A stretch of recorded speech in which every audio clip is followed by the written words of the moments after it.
আমাদের খাদিজা আক্তার নামে আরেক বোন প্রশ্ন রেখেছেন, নারীদের প্রত্যেক মাসিক অসুস্থতা চলাকালীন সময় সালাতের সময় অর্থাৎ সালাতের যখন সময় হয় ফজর কিংবা জোহর বা আসর সেই সময়টাতে তারা কি করবে? এটা তো আসলে তাদের জন্য একদম আল্লাহ তাআলা ফ্রি করে দিয়েছেন। তাদেরকে যেহেতু একটা কষ্টের মধ্যে ফেলান, এই জন্য আল্লাহ তাদের নামাজ মাফ করে দিয়েছেন। এখানে এটার জন্য ওই দৃষ্টিতে সময়ে কিছু করার কোনো প্রয়োজন নাই। আল্লাহ তাআলা আপনাকে এবং আমাদের মা বোনদেরকে আল্লাহ তাআলা এটা রুখসাত দিয়েছেন, ফুরসত দিয়েছেন এবং তাদের জন্য ওয়েব করে দিয়েছেন, মাফ করে দিয়েছেন। সুতরাং এখানে আর কোনো কিছু করার দরকার নেই। হ্যাঁ, আমরা বোনেরা যদি মনে করেন যে না আমি এই সময়টাকে আল্লাহকে স্মরণ করব, তাহলে দোয়া পড়তে পারেন। কোরআন পড়া যাবে না।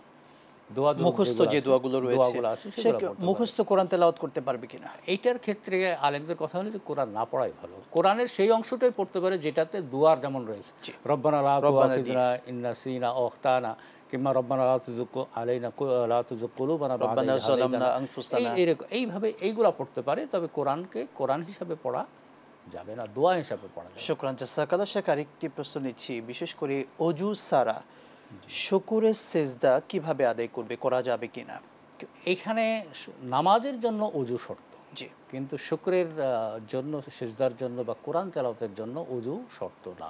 এটা নির্দ্বিধায় করতে পারে।